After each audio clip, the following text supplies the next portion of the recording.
तो hello guys, मैं आज एक न्यू अपडेट के साथ जो कि मैं आज बात करने वाला हूँ कि जो मैं दूसरा वीडियो बनाया था ग्रूमिंग सेशन के लिए कि क्या पूछते हैं या इंटरव्यू में वगैरह। तो उसमें एक चीज़ मैंने रह गई थी ग्रूमिंग सेशन में, और बहुत लोग का कमेंट भी आ रहा था कि फ़ीस कैसे, प्रोग्राम फ़ीस कैसे पे करनी है। उसमें कुछ बताया था, हाँ बताया था, पर मैं भूल गया उसमें बताने के लिए, इसलिए मैं ये पहले ही कवर कर लेता हूँ।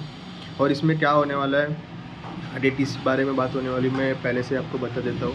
पहली बात तो इंटरव्यू का रिज़ल्ट कब आएगा और इंटरव्यू में क्या क्वेश्चन पूछते हैं, तो वो चीज़ बात बताने वाला हूँ। और मैं क्यों IDFC में आगे कंटिन्यू नहीं करने वाला हूँ, तो वो भी चीज़ बताने वाला हूँ इसमें ही। और इसमें आपको रीशेड्यूल, जिसने इंटरव्यू नहीं दिया है या स्कूल कुछ बाहर गए या तो कुछ हो गया उन्होंने नहीं दिया, तो रीशेड्यूल होता है, उसके बारे में बात होने वाला है। फिर आपको इंटरव्यू में क्या क्वेश्चन पूछ सकते हैं, उसमें आपको रिज़ल्ट डिले हो सकता है या तो आप रिज़ल्ट में क्लियर ना हो पाए इंटरव्यू में, तो वो सब चीज़ें। और कब क्या डेट मिलेगा कि आपको इंटरव्यू का रिज़ल्ट आएगा, वो आज पूरा वीडियो में सब क्लियर करने वाला हूँ। जैसे कि पहला मैं पॉइंट उठाने वाला हूँ कि जो ग्रूमिंग सेशन है उसमें लोन का ऑप्शन है या नहीं, क्योंकि बहुत लोग का कमेंट आ रहा था लोन का ऑप्शन है वगैरह। तो ग्रूमिंग सेशन में हम लोग को बोल दिया था कि लोन का ऑप्शन नहीं है, आपको सिर्फ दो ही ऑप्शन मिलेगा। एक सेल्फ फंड, जो कि सेल्फ फंड मतलब आप खुद के पैसे से या तो जो भी रहेगा वो कुछ रहता है उसका प्रोग्राम, वो आपको शायद से आपको जब भी इंटरव्यू में सिलेक्ट हो जाओगे फिर कॉल वॉल आते हैं तभी बताते सेल्फ फंड का, वो डिटेल में नहीं बताया ग्रूमिंग सेशन में। फिर दूसरा ऑप्शन है कि आप इंस्टॉलमेंट दे सकते हो, जैसे कि आप क्लियर हो गया इंटरव्यू, फिर आपको जो जब भी फीस पे करने का आएगा, जब भी घर पे बैठे रह रहे तभी 50,000 आपको पे करना पड़ेगा इंस्टॉलमेंट में। फर्स्ट इंस्टॉलमेंट, ऐसे 3 इंस्टॉलमेंट रहते हैं। फर्स्ट इंस्टॉलमेंट आपको जब भी सिलेक्ट हो रही है तभी इंटरव्यू में तभी पे करना है 50,000। फिर आपको दूसरा इंस्टॉलमेंट रहेगा जब भी मनी प्लांट में आप बेंगलोर में जाओगे तभी आपको पे करना है, और वो अमाउंट है 98,500, वो पे करना है। फिर आपका जो 4 मंथ का ट्रेनिंग रहता है वो ख़त्म हो जाएगा, फिर आपको जो रिमेनिंग अमाउंट है वो आपको पे करना है। वो हम लोग को ग्रूमिंग सेशन में बताया था, तो मैं भूल गया था, इसके लिए मैंने पहले ही क्लियर कर दिया कि बहुत लोग का डाउट भी था इसके लिए। तो ये हो गया, लोन वगैरह का नहीं है वो मैं बोल दिया। अभी दूसरी चीज़ जो कि इंटरव्यू के बारे में मैंने शेड्यूल मतलब कैसे होता है वगैरह मैं वो दूसरे वीडियो में बता दिया, तो इसमें वापस मैं बोलने का कुछ मतलब नहीं है। तो इसमें मैं इंटरव्यू में सिर्फ एक ही चीज़ बताने वाला हूँ कि इंटरव्यू में जाके क्या क्वेश्चन पूछते हैं, और इंग्लिश में रहता है या हिंदी में रहता है, बहुत लोग का कमेंट आ रहा है वो भी। तो पहली बात तो मैं इंटरव्यू के बारे में बताऊँ तो पहले 15 से 20 मिनट का रहता है, कंपेयर टू पर्सन होता है। जैसे कि आप कोई कोई वीक पर्सन है उसको ज़्यादा इंटरव्यू में पूछते हैं क्वेश्चन, कोई कम कम पूछते हैं, वो आपके ऊपर डिपेंड करता है। फिर दूसरा ऑप्शन है, दूसरा चीज़ है कि हिंदी या हिंदी में रहेगा इंग्लिश में रहेगा। मेजोरिटी मोस्ट ऑफ 70% इंग्लिश में आपका रहेगा, और जो दूसरा जो 30% है वो आपको हिंदी में बोल सकते हो, या तो जैसे कि मैं महाराष्ट्र में रहता हूँ तो जो लोग ने इंटरव्यू दिया है वो लोग ने बोला है कि आप मुंबई मराठी लैंग्वेज भी पूछते हैं उसमें, मतलब मराठी में भी बात कर सकते हैं, वैसा बोला है। जैसे कि आप साउथ में तो साउथ में बोल सकते हो, वैसा मैंने सुना है। अभी तक पता नहीं है मैं, क्योंकि मैंने अभी तक दिया नहीं है, मैं आगे बताने वाला हूँ मैंने क्यों नहीं दिया। फिर दूसरा पहले तो इंट्रोडक्शन का पूछते हैं, आपको टाइम बोल दिया कि इतना टाइम रहता है, 15 से 20 मिनट का रहता है कुछ इंटरव्यू, और 2 पर्सन सामने रहते हैं और 2 पर्सन पूछते हैं।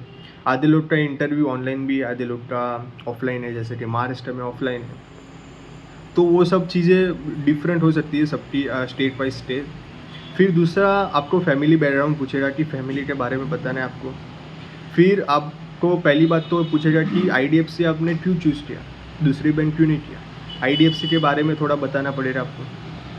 फिर आपका पूछेगा कि होम टाउन से आपको दूर दूर लोकेशन को आया तो आपको कंफर्टेबल रहेगा, ये सब चीज़ें पूछती है। फिर आपको बोलेगी कि सेल टारगेट आपसे हो रहा है, सेल के बारे में थोड़ा पूछेगी आपको। फिर बैंक का जो भी नॉर्मल प्रोडक्ट रहता है वो सब के लिए, डेबिट कार्ड वगैरह हो गया, वो सब चीज़ें आपको पूछते हैं, उसका मतलब क्या वगैरह। तो ऐसा नॉर्मली ऐसे इंटरव्यू रहता है। और आप रीलोकेट करना है आपको, सोचना है, ऐसे सब पूछते, बहुत क्वेश्चन पूछते हैं आपको। जैसे कि आपको मन से अंदर से जो रहेगा वही बोलना है, ऐसा नहीं कि मैं इंटरव्यू क्लियर करने के लिए बोल रहा हूँ, फिर आपको दिक्कत होगा आगे। इसके लिए तो ये इंटरव्यू में वो जो भी चीज़ पूछते स्टेप बाय स्टेप, वो चीज़ आपको बता दी। सबको ऊपर नीचे हो सकता है। जैसे कि मैंने जितने लोग को पूछा, 11, 12 या 13 तारीख को वो लोग का इंटरव्यू था। तो 11, 12, 13 तारीख को इंटरव्यू था। तो अभी मेन चीज़ क्या है कि रिज़ल्ट कब आएगा, 11 को जिसने दिए या 12 को दिए, तो जो डेट को आपने इंटरव्यू दिए है उससे आपको 6 या 5 दिन, 5 या 6 दिन के अंदर आ जाता है। मैं आपको इधर दिखा दूँगा कि कैसे आता है इंटरव्यू, क्या क्या लिंक ईमेल आते हैं आपका क्लियर हो गया तो मैं आपको दिखा दूँगा, आपको भी क्लियर हो जाएगा कि हाँ ऐसे पास होते हैं। और जिस लोग का इंटरव्यू क्लियर नहीं होगा वो लोग को शायद से इंटरव्यू में क्लियर नहीं हुआ है, इसके लिए नहीं आया रहेगा, मतलब 6-7 दिन वेट करके। अब मैं मान लो कि जो लोग का नहीं है और उनको डाउट है, तो आप फ़ोन करके भी मनी प्लांट वाले को पूछ सकते हो। फिर आपको बताने वाला हूँ इंटरव्यू का पूरा क्लियर हो गया सबको आपको। फिर हाँ, बहुत लोग का कमेंट रहेगा कि मैंने इंटरव्यू मेरा 11 को था, पर मैं जब भी शेड्यूल था तब भी मैं गया ही नहीं, या मैं कुछ काम आ गया वगैरह ऐसा कुछ। तो क्या रीशेड्यूल हो सकता है? ऑफकोर्स हो सकता है। मेरा वैसे ही हुआ था, मैंने इंटरव्यू मेरा 11 तारीख को था, मैंने नहीं दिया क्योंकि मैं आपको रीज़न बताने वाला हूँ फिर आगे।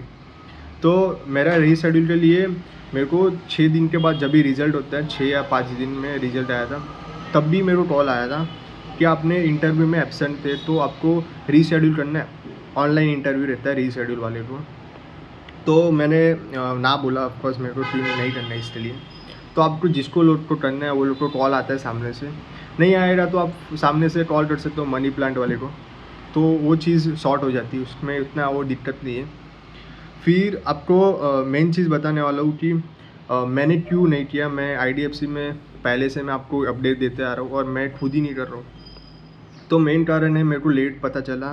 मैं जो फ्रेंड्स लोग है या जितने लोग मेरे से जुड़े यूट्यूब से लेके, वो लोग ने मेरे को बताया कि जिसने पहले बैंक में कर दिया काम, वो लोग को प्रेशर बहुत रहता है। प्रेशर सेल से लेके, ऐसा नहीं बोल रहा हूँ कि सिर्फ बैंक में रहता है, बहुत सब में रहता है। प्रेशर से लेके आपको प्राइवेट बैंक है तो आपको निकल भी सकते हैं आपका सेल नहीं हुआ तो वो डर रहता है एक। और आपने इतना बड़ा फीस भरा है 3 लाख, वो आपको रिफ़ंड वाला लिखा तो, पर बहुत बैंक में रिफ़ंड 3 साल के बाद देते हैं। तो आपको 3 साल काम करना पड़ता है, फिर ही आपको रिफ़ंड मिलता है जो आपने फ़ीस पे, प्रोग्राम फ़ीस पे की है वो। तो वो चीज़ें, एक तो लोकेशन का भी इशू होता है कि आपको इधर से विथ आउटसाइड स्टेट भी मिलता है बहुत लोग को नहीं मिलता है, बहुत रेयरली मिलता है वैसा। तो लोन मिलता है आपको, नियर बाय तो ऑफकोर्स नहीं मिलेगा आपको। तो वो चीज़ें, फिर प्रेशर हो गया, फिर निकालने का डर।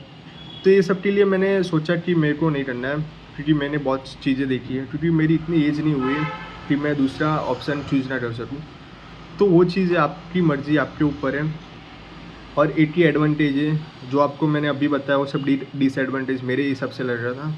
और अभी एडवांटेज एक ही है कि सैलरी अच्छा है, तो आपको ले भी सकते हो, अच्छा है। प्रेशर आप हैंडल करना आता है तो कर सकते हो ऑफकोर्स, क्योंकि रिज़ाइन बहुत लोग देते हैं, जो कि प्रीवियसली एक्सिस बैंक, IDFC, बहुत लोग एम्प्लॉयज़ ने रिव्यू दिया था कि रिज़ाइन क्यों करते, बहुत ही प्रेशर आता है इसके लिए। तो वो चीज़ें मेरी बता दी कि आप मैं ये लास्ट वीडियो रहेगा IDFC का, मैं इसके बाद कुछ नहीं बनाने वाला हूँ। तो इसके लिए मैंने पूरा प्रॉपर्ली बता दिया मैंने क्यों नहीं किया। आपके ऊपर है, आपकी मर्ज़ी, आपको जो करना है वो करो।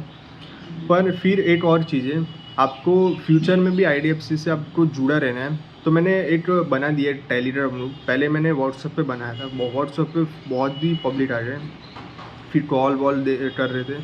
इसके लिए मैंने सोचा कि टेलीग्राम में मैं बना देता हूँ, इसमें बहुत लोग जुड़ रहे हैं।